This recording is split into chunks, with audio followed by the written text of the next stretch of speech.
Happy Monday, everybody. Welcome to Big Blue Kickoff Live, presented by Cadillac, the official luxury vehicle of the New York Football Giants. John Schmeelk, Lance Medow with you. Welcome to everybody listening on the Giants app as well as on YouTube today. We're going to have former NFL general manager and multi-Super Bowl champion Bill Polian joining us in just a little bit. Always love talking draft and draft strategy and how an NFL team approaches a draft with Bill. Lance, how are you? I'm doing well. How about yourself? Doing well. It seems like the news over the weekend, based on cancellations of workouts and such, that the Titans are pretty locked in on Cam Ward here. So I think we can stop talking about that as a possibility as a trade-up or him falling to the Giants at 3. Yeah, it seems as if after they canceled their workouts or one-on-ones with Shedeur Sanders and Travis Hunter, that it seems that they pretty much have settled down on who they're going to select at the number 1 spot. Which is not a surprise. Okay, now we're going to bring in Super Bowl winning longtime general manager of the Bills, the Colts. He is Bill Polian, who you can also hear him on Sirius XM NFL Radio. Had him on the car on the way coming into work today. Listen to him with Solomon Wilcots on Sirius XM. Bill, you got John Schmeelk and Lance Medow here in East Rutherford, New Jersey. Thank you so much for the time today. We appreciate it. Glad to be with you. All right, Bill, I want to start here.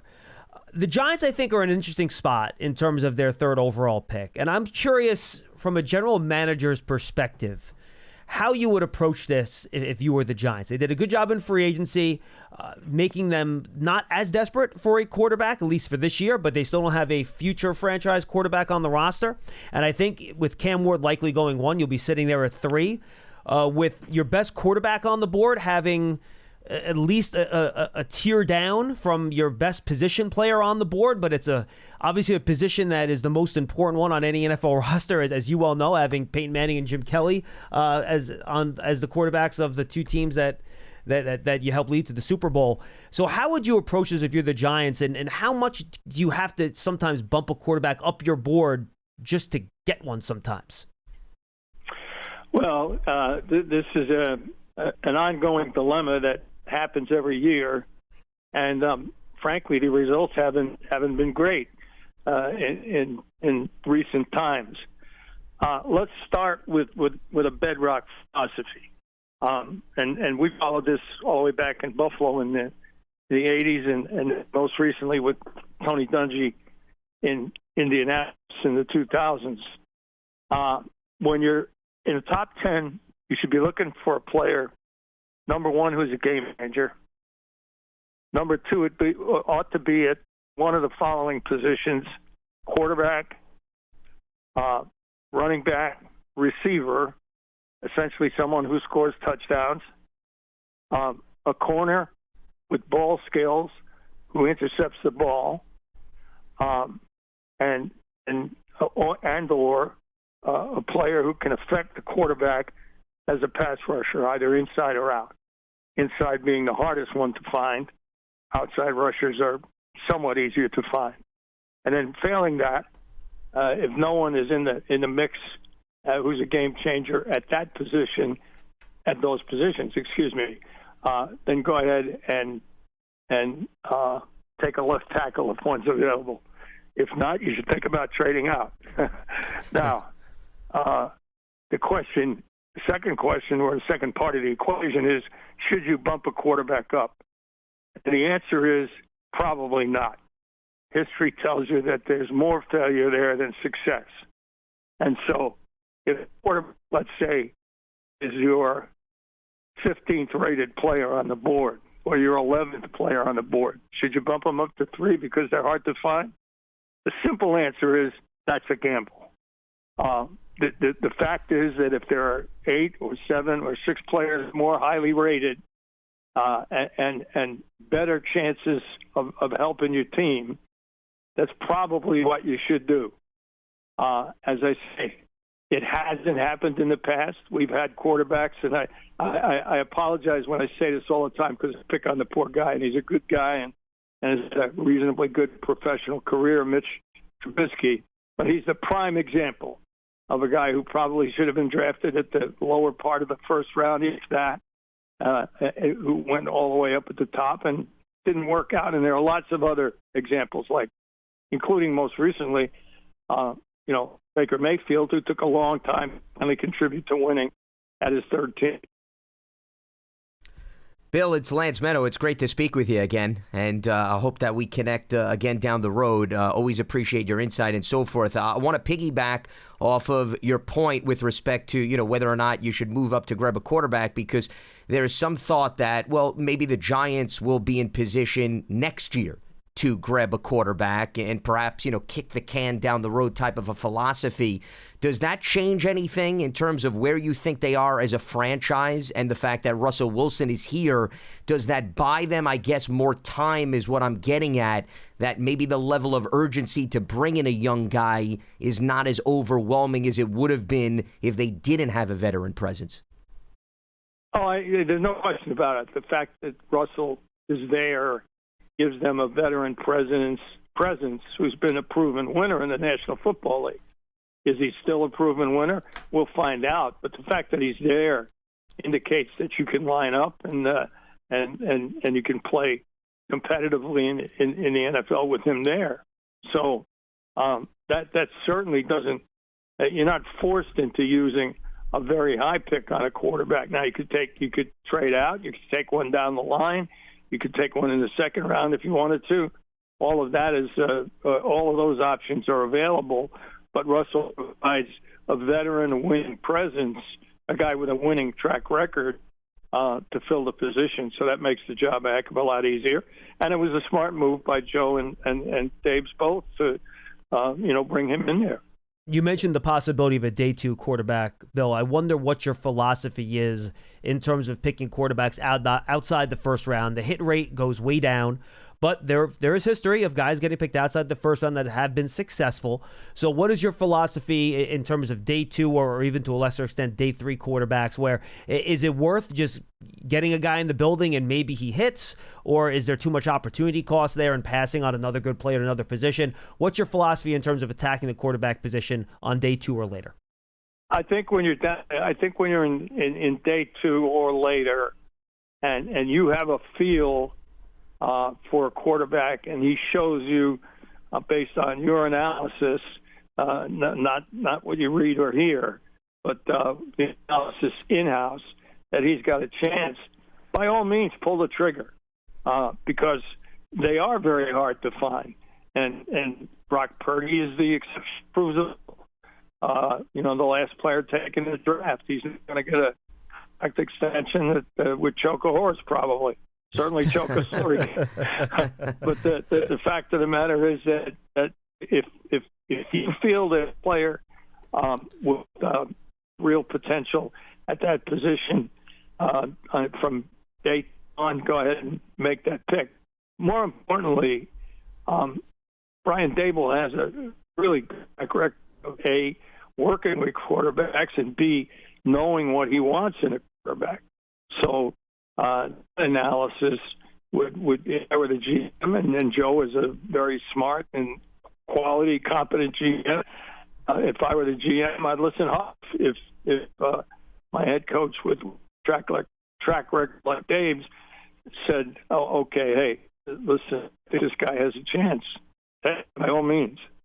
Are you shooting for an upside there, Bill? For example, I'll give Jalen Milroe as an example here, who I think is probably going to take a year or two to figure things out. But, man, the athletic profile is off the charts. Or are you looking for somebody maybe with a little bit more of a proven track record? Like the two guys with upside that I look at this draft, just to give an example. Jalen Milroe, I know he's an older project, but I think Tyler Shook has some pretty good high-level traits, even though he's an older player. Or are you looking for somebody that maybe you would consider a little bit safer, that maybe you can come in and rely on a little bit right away? Or does the fact that Russell Wilson's here allow you to pick a guy that's maybe a little bit more of a project and has a little bit more of an upside swing to him? Well, first of all, as I just said, and it bears repeating for the question, it's based on your analysis. Of course. Based on the Giants' analysis, what anybody else thinks. So traits that they want manifest in that player in order for you to take the chance. Who that player is remains to be seen, or what anybody else thinks about him is immaterial. If the traits are there, by all means, make the pick, but they have to be your traits. Yep. And we can conjecture about this guy or that. I haven't heard Brian Dable say who likes just the voice. So that's that issue. Now, depending on the other thing is that no rookie quarterback, I don't care whether he's taken first or last, is absolutely ready to play. Not. This is a fallacy that's been promulgated by the shortage of quarterbacks and by the exponential growth of media. Rookie quarterbacks don't play well. They simply don't. And more in this age than ever, because the college offenses and the college systems and the college practice regimen does not allow them to develop the kind of skills that they need to play in the NFL. That's not a knock on college coaches. Their job is to win football games, the bounds that the NCAA sets for them. So it's not their job to develop NFL quarterbacks. Quarterbacks who come in, basically, by and large, from the colleges these days, don't have the skills to compete right away in the NFL. They have to be developed, and all you have to do is look at Bryce Young in Chicago last year, and that's being proof of it. Sure. Fields, you could keep going back and back. We can beat that horse to death. They're simply not ready to come. Well, and Bill, to your point, I didn't mean to cut you off, especially the ones who are not multi-year starters in college, because that means you need even more leeway to develop them to get to the point. And that brings me to, you look at guys like Cam Ward and Shedeur Sanders.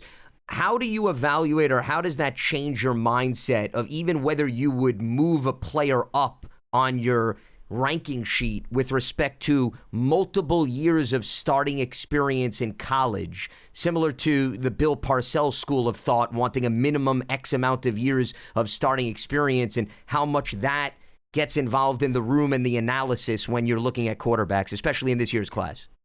Well, I can tell you when I do it, and I'm as old as the hills, I still follow Bill's dictum. I think it's right.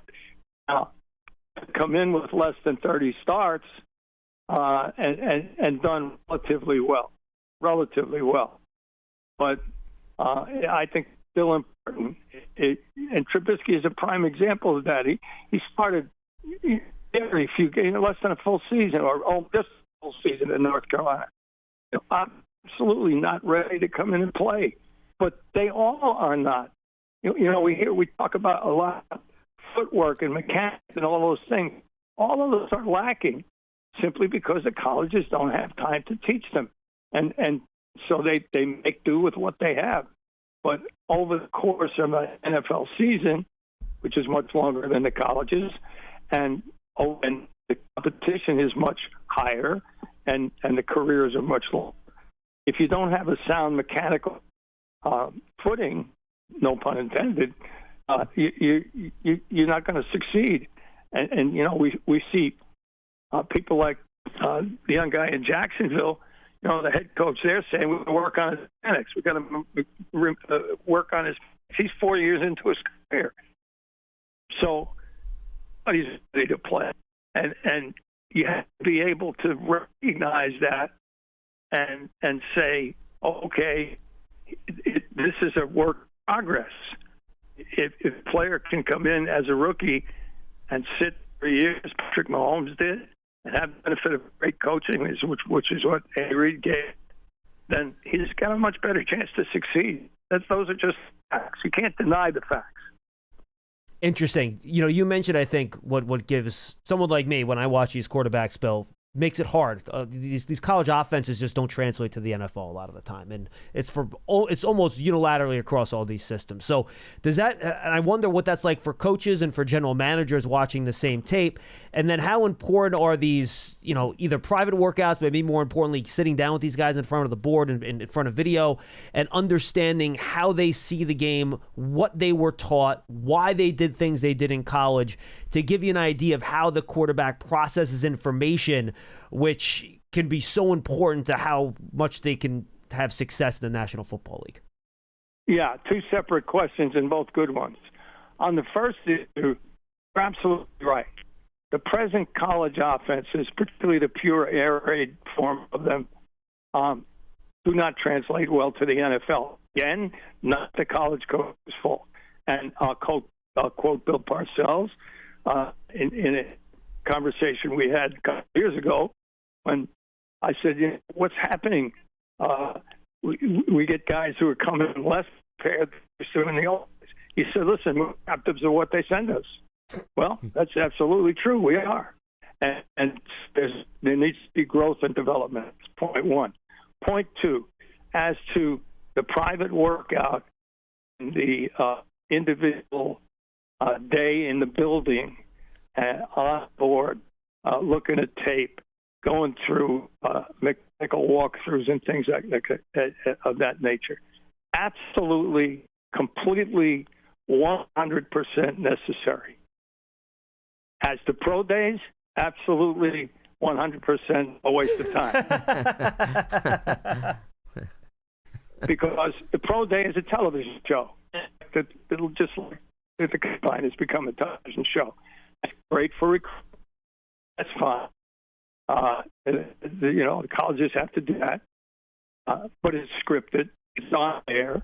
It's with receivers that the guy has worked with. He's thrown that same workout 50 times before the cameras actually go on. There's no real value to that.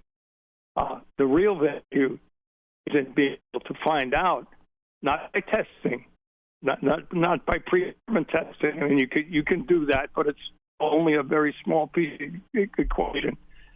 By sitting down on the board with the film, talking about what you see, what you do, why you did this, what coverage it was, et cetera, et cetera.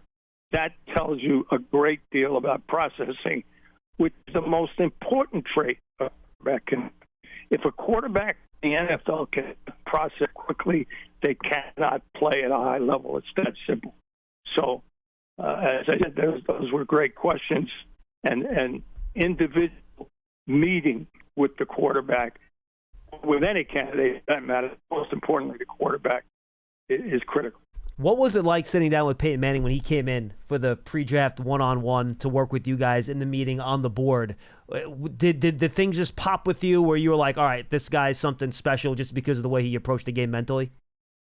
Well, it did when we went to work him out. We had a private workout at Tennessee. It was a tour de force.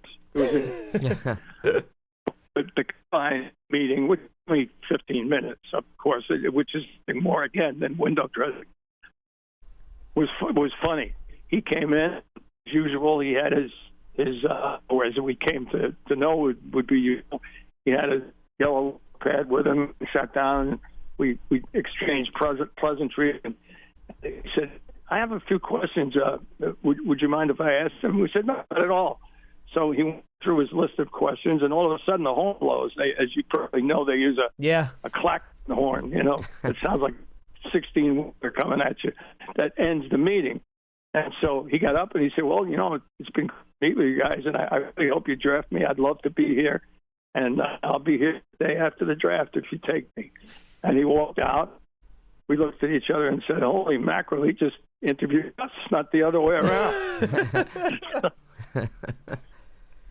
Well, Bill, to further that point, as we're talking with Bill Polian, Pro Football Hall of Fame general manager who led multiple teams to the Super Bowl, with respect to the conversations that go on in the room, how important is conviction? What I mean by that, Bill, is, you as a general manager, you may like a guy. If we use Dabes as an example, he may like a guy because of the system or whatever it may be, and how you go about navigating those conversations, especially if things you picked up on during the board analysis of the quarterback may have shifted one of your philosophies in compared to what you saw on film during the regular season or postseason tape. Well, have an inconsistency. You have to explore it. You got to go back to the tape.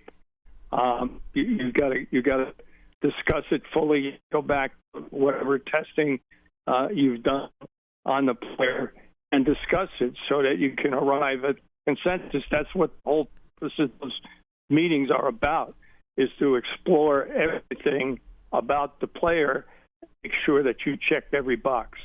So if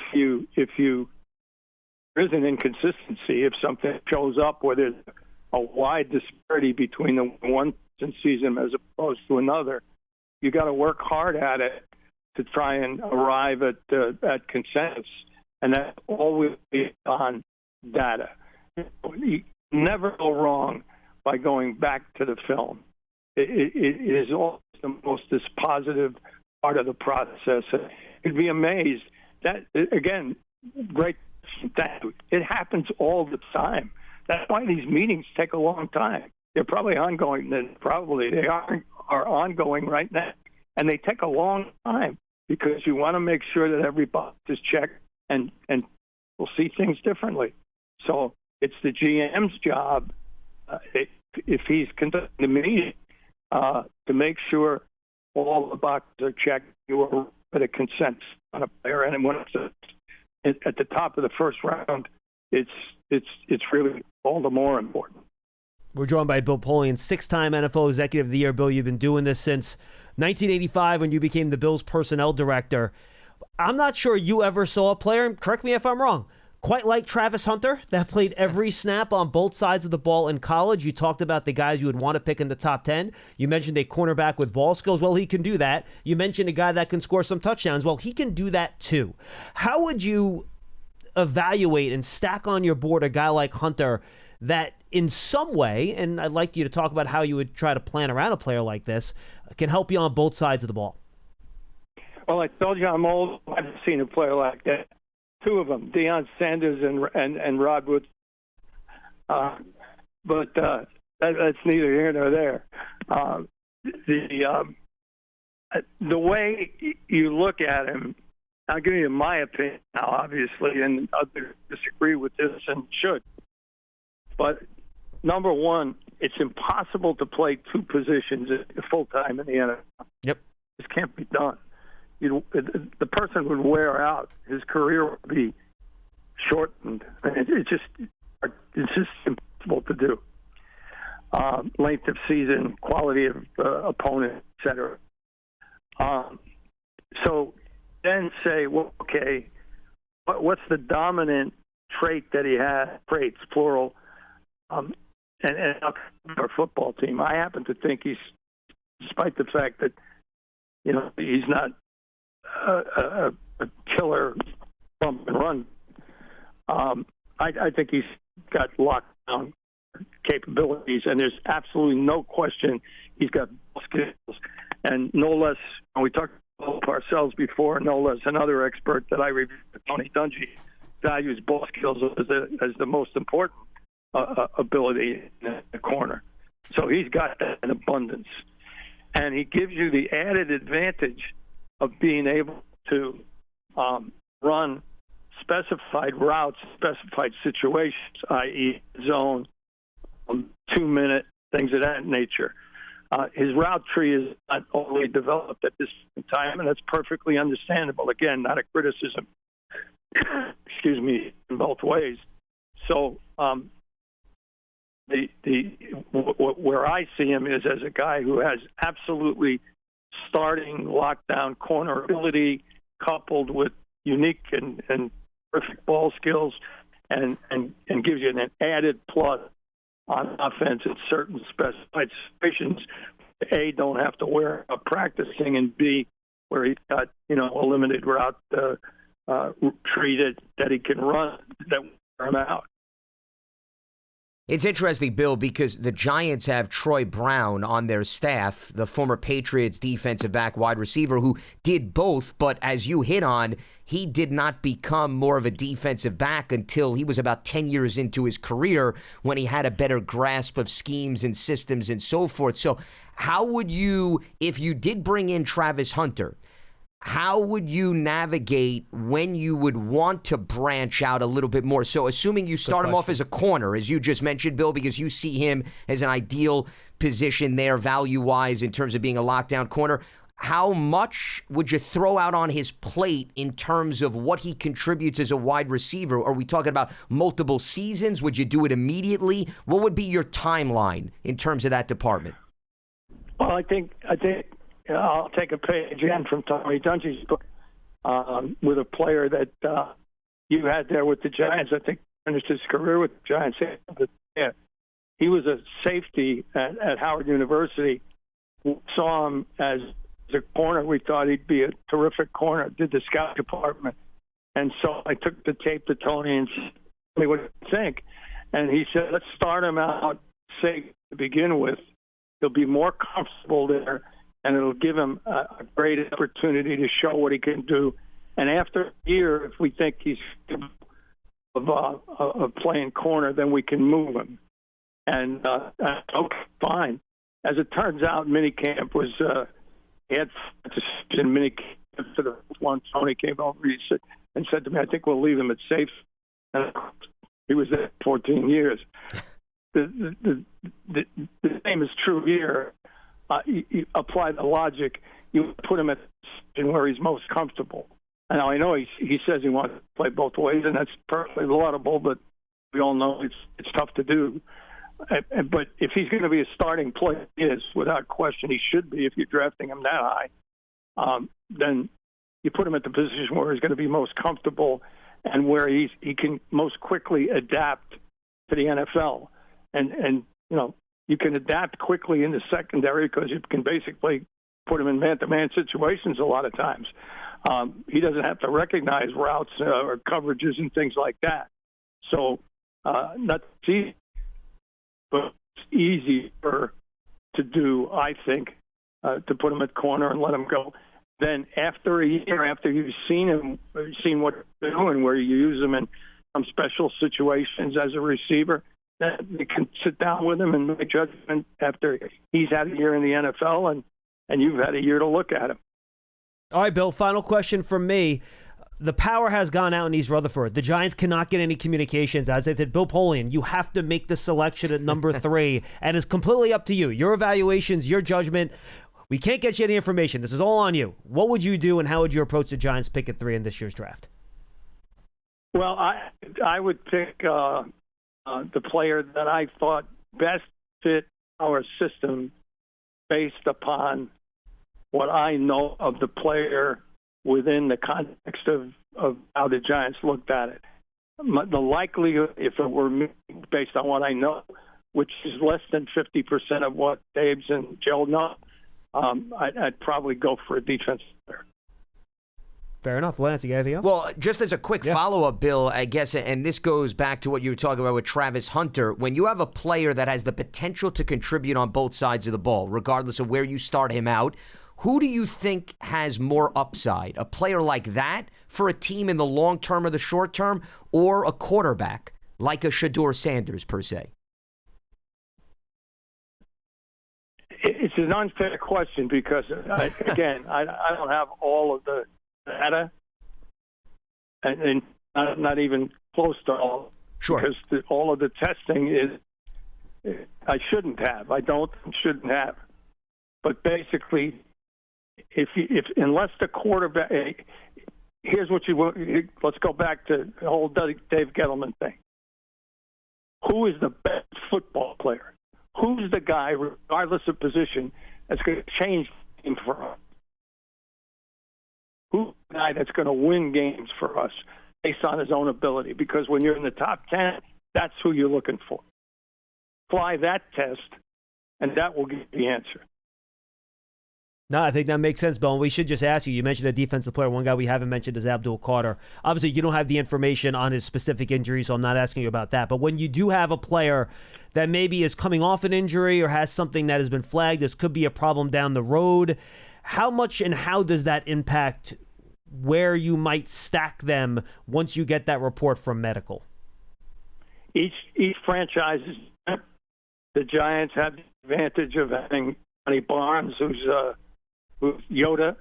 He knows everything medically, and a really good medical staff. So the bottom line is that it's a medical decision. If the doctors say we're wary of this based on standards that we've used forever and data that we have that shows that this kind of injury is a risk, then you move him down or you move him off the board entirely. That's a medical decision, and I've always believed that the doctors' input is this positive thing. They are doctors in training. If you're lucky enough to have one running, that's just positive. That's the tiebreaker. Awesome. And, of course, they have the great doctors at HSS as well that can evaluate all that stuff.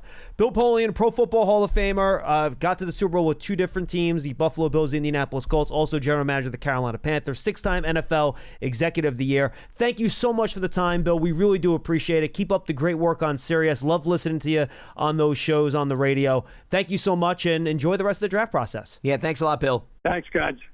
That's Bill Polian. Great insight from him, and he's been doing this for so long, Lance. I love that he has these core principles that he still believes in, because they're tried and true in a lot of ways. And he talked about some of the stuff Bill Parcells talked about. I think I wanted to get a general manager's take on how they would approach the big questions we keep asking each other about this draft process. You know what I mean? Well, Bill Polian's old school, and he'd be the first one to admit that. I don't say that as a negative. I think it's a good thing. I mean, I've had a lot of conversations with him off air. He's got plenty of war stories. He's been battle-tested, and I still think there's room for the core old school principles, John, in today's league. I think, there's a lot of people, and I'm not poo-pooing on analytics per se, but when the computer didn't necessarily always provide the answer, sometimes, you had to go with gut. You had to go with conversation. You had to go with other forms of evaluation. And I still think there's room for that. That's why it's no surprise. And I brought up Bill Parcells, and Bill Polian said he talks to them even to this day. Some of his colleagues who were in the league and making key decisions at the same period of time. Why? Because they all have that bond and that shared philosophy. But, one of the things that he hit on, and we emphasize this on this show multiple times, is you could sit here and watch all of the bells and whistles, as I like to call them, in terms of what goes on through the draft process. And it's great to see the combine drills, and it's great to see the individual workouts. But at the end of the day, what happens behind closed doors, it's the stuff we don't see. That's correct, the most important. Is far more influential than anything else that you will ever see on television, that anyone will ever cut on social media, and including our great production team. And that's why I asked him the question about the private workouts in the meetings. No, and it was a very valid question. And, he talked about even things that we've seen in terms of previous Giants Life episodes, where, remember, Daves and Jaden Daniels on the board, remember a few years back? Drake May, J.J. McCarthy, all those guys. Yeah. And one of the things that I always picked up from that meeting that goes back to what Bill Polian talked about, evaluating the process, is, if you remember, Daves would have a conversation with the quarterback, and then 5 minutes later, he'd be like, hey, recite back the play that I asked you about the first go-around, and then you would be able to tell, hey, does a player retain the laundry list of items that you threw out at them? And the big picture, John, it may not seem as fancy, it may not seem fantastic, but the little nuances that you're testing a player in within the confines of that meeting could give you maybe a little bit of a taste of what may happen during a practice or a huddle 5 or 6 weeks into the season, 100%. which you cannot necessarily tell and evaluate purely based on the regular season. I mean, I even go back to Hard Knocks last year when they had the wide receivers in. Remember that them all in on the same day, and then Mike Groh was at those, which one do you like better? You can get some insight. The competitive fighter or whatever. Yeah, but even how they think, how they read defenses, what do they see? What coverage do you see? Well, how do you react to that coverage? How quickly can they figure that stuff out, right? Because if you can't figure it out quickly on the board on video, you're certainly not going to figure it out when you're looking at it in live time on the field, when you got to figure that stuff out in a second and a half, right? You just got to make that decision. So, I think it's interesting, and I think you do get a lot. And Joe Shane and Brian Dable both talked about how important, especially with the quarterbacks, those one-on-one, and not even throwing sessions are, but I think getting them in front of the board on video and figuring out with these offenses, especially, Shedeur Sanders has Pat Shermer. You watch that Colorado offense, he ain't a pro offense. It's not. It's a college offense.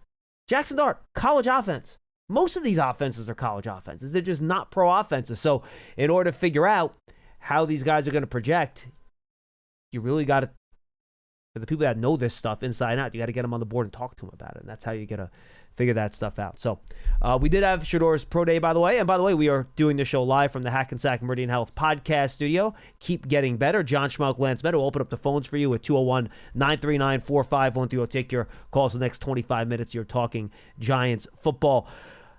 Pro Day was Friday. I thought it was fine, to be honest with you. He showed accuracy. You fit it right here. Is his short passes, a nice little wobble on him, just like Eli's short passes used to when he was here. The Mannings always make fun of themselves about not throwing a tight spiral. Threw a really nice deep ball. It actually is deep, and I've been thinking about this comp a little bit more, and we're going to have Dane Brugler on the Giants Huddle later on this week. I'm going to talk to him about it. Shedeur has a little of Russell Wilson in this game. You know, I don't think he's quite as mobile as Russell Wilson was when he came out of school. I think Russell was maybe a little bit better athlete. Shedor's obviously a little bit bigger, and I think he accesses the middle of the field a little bit better than Russell Wilson does. But they both throw a similar high-arcing deep ball. They both tend to hold the ball a little bit, maybe more than they should. They like to run around a little bit and then make a play. So I think there is some similarity there in some of the ways they approach the game. Not all the way, but it's just something that I was thinking about over the weekend. Well, I think turning nothing into something is something that comes to mind when you look at Sanders. Also, he didn't have a great offensive line during his playing days at Colorado. Now, that's the other part of the equation. When you're evaluating a quarterback, do you like the fact that he was able to handle circumstances that weren't great and know that, hey, when you experience life in the NFL, your house is not going to be in order every single game. So you've seen him battle tested in that department. I think that's a positive. And you say, okay. I mean, that was something we talked about with Daniel Jones coming out, right? Like he was always at a talent deferential at Duke. Correct. So, that exposes you to circumstances for a player that is a little bit different if you're looking at a player that has a great offensive line or had a tremendous run game. And, John, they barely faced a 3rd and long because everything they did, they snapped their fingers and moved the chains. You don't know then. I mean, you could bring a guy up on the board, but can you really tell how he can deal with adversity? But I think you got a taste of adversity with both of the projected top 2 quarterbacks in this year's class because, as I mentioned, Sanders was not surrounded by great play up front, and Cam Ward did not have a good defense. So he had to be involved in an offensive clinic. No, he did not. 95% of the time. So you got a taste of, okay, how those quarterbacks handled that. That, I think, is fantastic. Which is the opposite, by the way. Last year, Jaden Daniels had great wide receivers and a really good offensive line. Like, he had it easy on offense. Now, their defense stunk at LSU last year, 2 years ago, I guess it is now, right? But he had a great situation on offense, and that ended up translating anyway. So, yeah, but all of these things are, case. Once again, extra items that adds and takes away from the evaluation process. But I think getting back to your comparison of Russell Wilson, I don't think that's a stretch at all. I think based on what I've seen out of Shedeur in college, even if you look at some of his late game heroics, whether it be a Hail Mary, throwing it up to Travis Hunter, I mean, there were times where he would look to buy time. Russ clearly at this stage in his career can get away with a little bit more of that because he has seen it and he's done that. I guess my concern would be, hey, that's great that you did it in college, but you do also want to adopt the mindset that the amount of time that you had the luxury to work with, John, okay, as a college player, it's going to be very different year one whether you play or not in the NFL because, the gaps close so much quicker. The play up front is a little bit different because of the athletes you're seeing on the opposite side of the ball. So I think those tendencies are good, but you just want to make sure the player can adapt to not necessarily following that game plan moving forward all the time. I'm with you. We have a couple open lines, by the way, if you want to get in here at 201-939-4513. We'll take your calls, talk some draft, talk some Giants. We're only 2.5 weeks away, Lance. Draft starts on Thursday, April 24th. It's under 3 weeks. We're closing in quickly. Yeah. We mentioned off the top, it looks like Cam Ward is locked in, and now the Browns are pretty much on the clock here. They have to figure out, it's the same questions we're asking Bill Polian, right? The Giants and the Browns are very similar circumstances where both teams have pretty good upfront players already. The Browns have Myles Garrett, who's pretty good. The Giants have Dexter Lawrence and Brian Burns. So I think you're adding to a strength there. I think the Giants and Browns, actually, if they need to march out there and start a secondary today, I think they could. They have Newsome, Ward, and Emerson in Cleveland. The Giants obviously have Phillips, Banks, and Adebo. But I think both teams could also use some help with wide receiver. The Browns probably a little bit more than the Giants, in my opinion, based on how their wide receiver group is set up. And both teams obviously need a future long-term solution at quarterback. So I think both teams are probably in the market for the same 3 players we've been talking about here. And it'll make the Giants' decision, I guess, a little bit easier when they get to 3 because one of those 3 guys will probably be off the board. Going out on a limb there, but I support your cause there. I was not trying to be bold there, lads. I was just stating the facts of the situation. Well, just in case it got over members of the audience, I just wanted to provide some clarity. But in all seriousness... It's not a hot take. Yes, Cleveland, not that I was going to mark it down as one anyway, Cleveland is going to change the trajectory of the draft. Yeah. And I'll say that is a bold statement to a certain degree because wherever they go is going to determine whether or not teams are now going to have to go to plan B plan C or stay the course. So I could see Cleveland certainly going after the quarterback. And I keep going back and forth with this because I say to myself, you're Kevin Stefanski. You've been here for several seasons. You were coach of the year 2 years ago. How many more years do you want to go through the revolving door of signal callers where you've got to play, John, 4 or 5 different quarterbacks? I mean, the Giants went through that last season, and based on the commentary from Brian Dable and Joe Shane, they do not want to have to experience that all over again, which is why they've completely revamped the quarterback depth chart.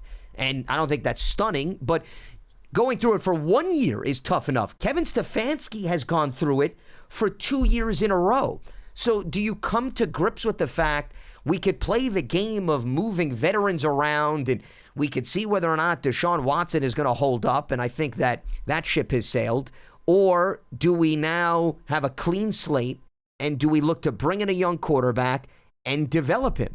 That would be a sensible move. But then again, if you don't love the quarterback, then I would not advise you just take the quarterback because you're tired of going in circles every single year. But just from a pure basis of a quarterback will be accessible at number 2, what you've experienced previously, Kevin Stefanski and the Browns coming off a year in which I would say the team took a step back based on what they accomplished with Joe Flacco. Sure.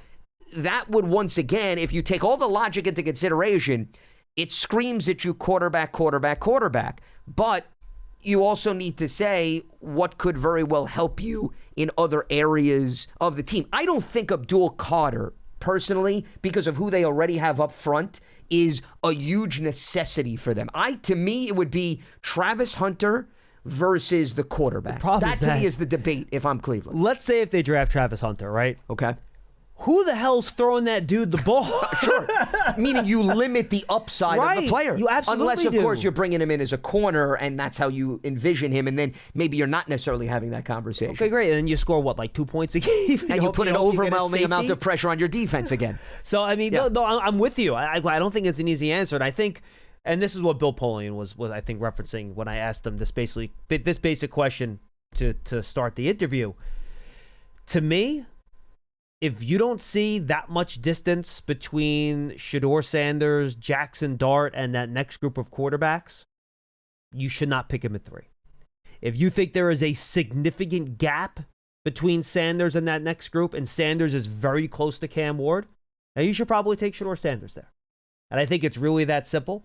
I think different people look at it in different ways. I've had so many, Pearson's cut them off. So many guys come on the Giants huddle, and I'd say it's probably 65-35, 70-30. 70% probably say they have him closer to the darts, and I think 30% probably say they have him closer to Cam. I think we just had Matt Miller on. I think he said he had him closer to Cam than he had to Dart or whoever the third quarterback might be on their board. So I think that's really the question you're asking yourself. Because if you can get a player that's similar at 34, it will be criminal mismanagement to select that player at 3. It doesn't make any sense. Sure. But if you really think that he has a chance to be the franchise level quarterback, then you pick him at 3. And I think I have no idea what the Giants' evaluation is. I know how I think about it and how I feel about it. I've been very vocal about that in all of our programming. But look, to Bill Polian's point, you got to put your trust in Brian Dable to tell you if he thinks the quarterback's going to be good, if the quarterback can be the guy. And if Brian Dable comes back and tells you, I think this guy could be our quarterback for 15 years and lead us to Super Bowls, then you pick him at 3. So it all, and Bill made this point many times, it matters what the Giants' evaluation is. Yep. And whether or not their traits that they value, that they think they need for a player to succeed here, if Shedeur Sanders has them, to make it worthy to pick at 3. And that's the ultimate question here as to what the Giants are going to do.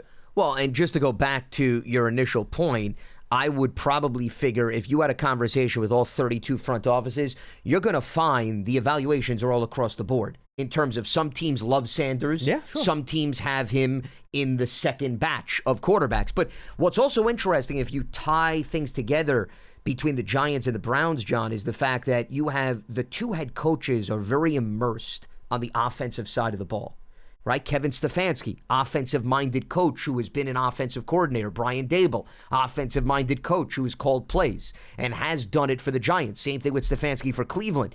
So the opinion of the head coach here is that much more interesting substance-wise because that head coach is going to be working with the signal caller on a daily basis, up close and personal. Not to say that other head coaches wouldn't, but the relationship is what I'm getting at. Yeah. Is so much entangled between Stefanski, Dable, and the potential rookie quarterback, more so than any other teams, because they have their hands, their feet, and every other body part in the cookie jar when it comes to the play calling. So that's, I guess, more of a reason why I asked Bill Polian about the conviction conversation in the room. I think you really want to make sure, if you're a general manager, and in this case, Joe Shane, you want to make sure that Brian Dable is having a love fest over the quarterback. And same thing if I'm in Cleveland, if I'm Andrew Berry, you want to hear Kevin Stefanski glow up, okay, when he talks about the quarterback. John, if that's not happening, then you probably should wait and go in a different direction, because you know that those two have to work together. To your point, you hope ideally for years to come. If you don't sense that excitement, if I don't hear my head coach giving me all these different ways that he can work with the quarterback and how he envisions lining up personnel, then I would probably then have a heart-to-heart with my head coach and say, listen, if I don't hear your gut tell you that you can maneuver and work with him, we probably need to think about going elsewhere with the number 2 pick or the number 3 pick, respectively. It's like you go shopping, right? And, you want to buy yourself something nice. And you go to a store and you see something, but it's like a jacket, but it's but it's $300. Unless you really like that jacket, you probably shouldn't go spend $300 on it, right? Because you can find a jacket that it's okay, but it only costs $100. Go buy the $100 jacket. Don't spend $300 on that jacket. You know what I mean? Bin B, sure. Right. Well, the other thing, I didn't mean to cut you off. The other thing I was going to say is when I go shopping, my philosophy is if you don't envision yourself, as I give some other advice outside of football. I think this is the first ever Lance Medow fashion advice on this show. Here's I'm my excited. philosophy. What do you got me excited. That's what I want to bring up. Okay. My philosophy is always, Pearson, listen up, man. On the rack, when I look at the item, if I don't envision myself wearing it immediately, if I don't get worked up with passion, then there's no point of buying it. Because I would love to see you get worked up over a piece of clothing. It's probably going to then go into the closet and it's going to sit there. With passion. Well, that's my philosophy. Yes. Listen, there's got to be passion in everything you do in life, okay, as we get really spiritual on this program. I thought you were going to say, if you can't envision Michael Jordan wearing this piece of clothing, I could not purchase it. Yes, see, the way that I live my life is, I always say, what would Mike do under these circumstances? Yes, I figured that. You know how other people use another person, I'm not going to get religious or everything else. Me I like always Mike. Ask, I ask, what would Mike do? If Mike was next to me, what would he do? Now, in fairness... Now, Mike would probably just spend the money because he has an unlimited amount of money. Without a doubt. Or, actually, I don't even think he has to go shopping. He probably goes to the warehouse and just picks out exactly what he wants. Yes. Or they specially make it for him. So he's true. probably not the best example under those circumstances. When it comes to basketball sneakers, yes, I have pondered what would Mike do under those circumstances. Sure okay? have. Well, I pretty much have purchased just about every shoe imaginable in his shoe line, at least during my playing days. Especially, my favorites were the patent leather. Do you remember the ones? They were white. Black ones? No, they were white with the black patent leather in the front. No, because there were different models. There was all black. Yep. It was why I asked white you which one you had. with the black in front. The black and then in the there front was like a blue on the very bottom. shiny, right? Correct. The black in exactly. The front, that was the leather. Mm-hmm. That was the standard. So if I saw those shoes, I didn't even have to ask what would Mike do. I would say I could see myself making a 15-foot jump shot off a crossover of Byron Russell. But anyway, go ahead. Only 15 and in, though. That's it. Only 15 and in. Nothing else. No. I just, you don't have to run. I don't live and die by the 3-ball, No, I know okay? you Unlike don't. some So people. I like the mid-range game. Yeah. As we try to bring it back full circle. That was about draft strategy. That was draft strategy. It was purchasing Michael Jordan shoes and looking at the rack and determining whether or not we can evaluate quarterbacks accordingly. So Yeah. I did a fair bit of thinking. I didn't watch anything extra, but I did do a bit of thinking about my quarterback strategy. And with now Wilson and Winston in the building, Lance, I got to be honest with you. I'm much more open to the Jalen Milroe idea at 34 again. Because you don't need him to play right away. Heck, he could be your third-string quarterback. Oh, yeah. But here's what gets me excited. This is what makes me think that, all right, maybe this makes sense. All right, and I'm still very much in the shuck, and I'm throwing Milroe into the mix maybe at 34. Maybe even Milroe a little more exciting. Because even if you're not going to use him as a quarterback this year, I'm always hesitant. Using a pick at 34 and a guy that you don't expect to get on the field this year, like that's a problem, right? Like you don't feel great about that. You want to help your team win. But here's the thing. Even if Milroe's your third quarterback, make him active each week. put a package together for his athleticism. You know, whether it's a running deal, you have him roll out, you have a package of a half dozen players where you could take advantage of his unique skill set. He has running back ability, right? He's 220 pounds. He runs a 4.4. This guy is a Adonis. Again, I'm not saying don't make him a quarterback and make him a running back, but I'm saying until he's ready to throw it and be your full-time quarterback, create a package where you could take advantage of his skill set. So maybe you can find a way for him to help you now. Add a little bit more juice to the offense, gives you another playmaker that you can mess around with, and then Brian Day, we know we can scheme up stuff for running quarterbacks. We've seen that over the course of his entire career as a coordinator and a head coach. So I've kind of come full circle, because that's where I was on Milroe kind of back at the end of December and beginning of January, and then I kind of backed off it a little bit. I'm kind of getting back there again with my thought process, where I'd love to be able to wait to the top of round 3, but with quarterbacks, it's just hard to wait, Lance. These guys get overdrafted. You know how it goes. I don't know if you can wait. Maybe you can trade up into the back end of the second round or something like that. But again, I think then you're risking losing the guy. But the idea of Milroe as a slash-type weapon in his first year or two until he's ready to be your full-time quarterback. And I think what gave me the idea, Daniel Jeremiah kind of made a Cordell Stewart reference with him. Sure. Former Steelers quarterback. With the slash model, use him in different ways to help your offense. So let me be a little bit more open to the possibility. No, I understand the logic. I guess the only thing that I take into consideration, and there's no harm, I think, in the big picture for that player, but I think of when Taysom Hill was involved with Drew Brees in the early stages. Well, I'm not putting him in a different position, though. I'm not putting him at tight end or anything like that. No, okay, gotcha. Meaning you're going to have him line up as a quarterback is what you're saying? Yes. Okay. Yes. I guess my only concern about that, even if I look at it through your lens, and we saw the Steelers do this a little bit with Justin Fields when Russell Wilson came back, there's two things. Number one, are you disrupting the flow of your number one quarterback in terms of the game? That's the one thing I take into consideration. Russell Wilson should be used to it after the Steelers. He should, sure. But, remember, it was more of just Pittsburgh. They weren't doing that in Seattle very often. Correct. Then, no, that's a fair point. For the bulk of his career. Number two, here's the other thing that I've been thinking about more and more since other teams have done that. Are you becoming, though, John, too predictable when you put that quarterback I think you have to be very careful in terms of how you scheme up those snaps. You do, because I think the defense is already going to catch on. Every time you put Milroe in the game, they're running.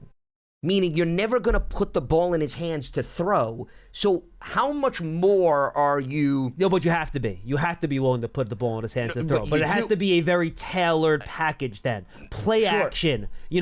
I get it. Fake the read option. You could do a lot of quick game, right? Do a lot of RPO stuff. That sort of stuff. But you're right. He can't just be going in there to run. There has to be the threat of a pass. Because I'm with you, then you are predictable. I agree with you 100% on Well, and the reason I bring that up is, no, you could have it built in where, to your point, it's an option within the play call, where there's something set up. But it just seems as if you're Milroe, and I'm just looking at it once again through the eyes of, okay, you're a quarterback. You maybe get on the field once or twice every 2 games. What are you trying to do, John? You're trying to make the most of your 1 or 2 plays per game, right? Isn't that natural? Yeah, That's sure. human element, right? And you don't want to play hero ball. And he's saying to himself, right. I could try to throw the ball and throw an interception, or I could just try to run and do this magical play where I get 20 yards. And I just think that even though you have multiple options on the play, that player is saying to himself, I'm just running. I'm going to limit the mistakes, and I'm going to try to do something that could take advantage of my unique skill set. And I think you're still then limiting and not truly branching out what you could do if maybe you had another player. So that's my only skepticism about a game plan like that. The other part of the Milroe thing that interests me, this guy was the academic Heisman Trophy winner. I mean, he is a very smart kid. Based on all the interviews I've seen with him, he seems like a great kid, based on everything I've heard. Who said this? I listened to a couple different podcasts over the weekend. Somebody said that they had talked to a couple different people it might have been Nate Tice, that had interviewed quarterbacks at the Combine. And he says, I didn't ask him about it. They volunteered that, my gosh, Jalen Milroe's interview was off the chart. Like, he was so good in those interviews. Sure. So I think when you have somebody like that, much like Jalen Hurts when he came out with the Eagles, right? You trust that guy is going to figure it out somehow. You know what I mean? It might take some time. There might be some bumps along the way, but at some point that guy's going to figure it out. And if he didn't have that to go along with the physical tools that I talked about, I'd be less willing to roll the dice, I think, in round 2 on a player like that. But since he has all of that off the field stuff and the intelligence and just the character, football and off the field as well, that you trust a guy like that is going to figure out a way to figure it out. You know what I mean? So that gives me a little bit more confidence in leaning that way as well. It's funny, the more and more you were describing that, the more and more I was reminded of Josh Dobbs. Because you remember coming out of school, he was an aeronautics major, right? Literally a rocket scientist. Yeah, the kid is just brilliant. I mean, let's put it that way. Now, I don't know if he was as athletic as Milroe. I wouldn't go that far. Don't say you don't know. He was not as athletic. Well, the only reason I say is, Dobbs has shown athleticism. I mean, heck, he had that big run against the Giants. Yeah, but in terms of arm strength and speed, he does not have. No, Milroe is a much more complete package in terms of the quarterback. But I guess all I'm saying is that I think intellect is a key component. You want to see it out of a quarterback, but you have to also be able to put it in the right compartment as opposed to saying, oh, he's so smart, so everything's going to happen. At the end of the day, you still need the athleticism. You still need the skill set. You still need the arm strength. But I think the good news is, based on what you're saying, is Milroe is a little bit more attractive, at least at this stage. I don't want to get ahead of ourselves because it doesn't mean it's going to all translate, but coming out of college, you like the upside a lot more of Milroe compared to Dobbs if you're going to have that similar comparison in terms of intellect. Physically and mentally, Milroe checks every box. He's just not great at playing quarterback yet. You know what I mean? Yeah. Which is kind of important. Just slightly. It's kind of important you're drafted to play quarterback. But when a guy... Interesting caveat to throw out there at the end. Isn't it? All right. Yeah. He's a great basketball player. He just can't shoot or dribble. That's the problem. Those things are not that important in the big picture of things, so don't worry about it. All jokes aside, he does have all those tangibles and intangibles. Right? There's nothing that, if you watch him, it's not like, his arm's not good enough. He's not fast enough. He's not athletic enough. He's not smart enough. He checks all those boxes. And look, it might never come together. That's true too. That's why he's not going to be a top 10 pick, okay? I do wonder if the Trey Lance stuff didn't happen, would he be getting picked higher here? Milroe's played more football than Trey Lance did, but, Trey Lance checked every box too. Yeah. Everyone said he was a great kid, really good athlete, really good arm, didn't play a lot of football. Still got picked in 3rd overall, right? He got traded up 3rd overall. Trey Lance, the Niners, I believe, moved up with the Dolphins to 3. So, I don't know. But I don't feel comfortable making that pick in the top 10, a la Trey Lance. But if you're talking in the 2nd round and you're not passing on a potential elite player, that's the difference, right? That's the opportunity cost. If you pick a guy like that at 3 that you don't think is going to be great, you're passing on another player, to Bill Polian's point, that you think can be an all-pro level player. Look, can you get an all-pro player at 34? Sure, it's possible. The chances of it, though, are so much smaller based on what the draft class looks like that I'd be much more willing to roll my dice on a quarterback. To Bill's point, Bill basically said this. Look, if you think he has the traits, it's a position that's hard to find, and day 2, that's when you throw the dart. You don't necessarily throw a dart at pick number 3. No, and I'm totally fine with that philosophy, but I'll just echo sentiments that I showcased and I shared with you even on this show, is that I just think your expectations need to be a little bit more realistic. That 100%. You may have not found the guy, and while Russell Wilson, I think, gives them leeway and luxury, as we were discussing with Bill Polian, it still would not take off the table next year. No, going of course after not. a quarterback. Of course not. Keeping other options open during the offseason. 100%. It doesn't all of a sudden eliminate the need and the necessity, even if you're enamored with a guy you take in the 2nd or 3rd round. I think it's important to emphasize that what you and I are having a conversation about is you're not forcing the issue at number 3 overall, but you're also, John, this is the important part, you're not solving the issue either. You're not. No. By kicking it back to a later round. Correct. Yeah, like the Cowboys just traded for Joe Milton. That's not like that's someone that's just on their roster. Sure. You know what I mean? Yeah. Look, if let's say you draft Jalen Milroe and he plays, I don't know, 1 game this year, whatever it is, plays 40 snaps and coming in spot duty, whatever. Late in games or whatever it may be. Sure. Yeah, or a couple packages here or there, plays 50, 60 snaps. Yep. Hopefully this is not the case, but if you're picking in the top 3 next year and a great quarterback is there that you love, you're not saying I'm not picking him because Jalen Milroe's in the building. You're selecting that player. Yep. Or if some quarterback hits free agency or some quarterback hits the trading block in next offseason that proven Pro Bowler, go trade for the dude. Go get him. You're right. I'm with you. You're not solving the problem, but you're giving yourself another potential solution to the problem. Potential being the key word there. Well, you're throwing another ingredient into the pot, as I like to call it, meaning, there is an option there. You could develop the player year one, especially with veteran quarterbacks in the fold. But I'll further your point. At the end of the season, if you want to, let's say, move on from Russell Wilson or whatever it may be, I don't think even if he gets those limited snaps, you're saying, oh, we're ready to make the transition to Milroe without any hesitation because he's shown us enough to take over as the starting quarterback. Unless you're willing to really have a long-term rough go of it. But, Johnny, which I would be very hesitant to do. And without a doubt. And I don't think this organization would want to go down that road. So. No, I'm with you, but also, even if you want to enter that territory, I would say my comeback to that or my counter would be, what exactly did you see in this minute sample size to make you feel... It would be practice, right? Sure, but it goes to the draft process. It's the stuff... It would be going off the stuff that we don't see. No, that's what fair. They would be going off. Yeah, I'd be surprised if practice showed them enough because, listen, if knock on wood, Russell Wilson's fully healthy, you know the dynamics of practice, John. I agree. Milroe was going to be watching. It's going to be all mental reps. Especially if he's the third string guy. Without a doubt. Good luck trying to get on the field. You talk to the backup, they barely get on the field. I mean, he would be running the scout team. Yeah. And you go back, didn't the Chiefs have Mahomes run the scout team? I think and the defense was like, we couldn't stop him. Yep. I mean, I guess you could have a scenario like that where the guy is just so unbelievable as a scout team quarterback that he could do something like that. Sure. But no, Lance, I think we're in lockstep on this. I agree. I think we're on the same page. It's a potential option, but that doesn't preclude you from taking another big swing at the position. This is a little swing. This isn't, liquidating your bank account or your 401k and, basically putting it all in. This is, taking a little chunk out and spending some capital on something, and you hope it works out. That's all it is. Yeah.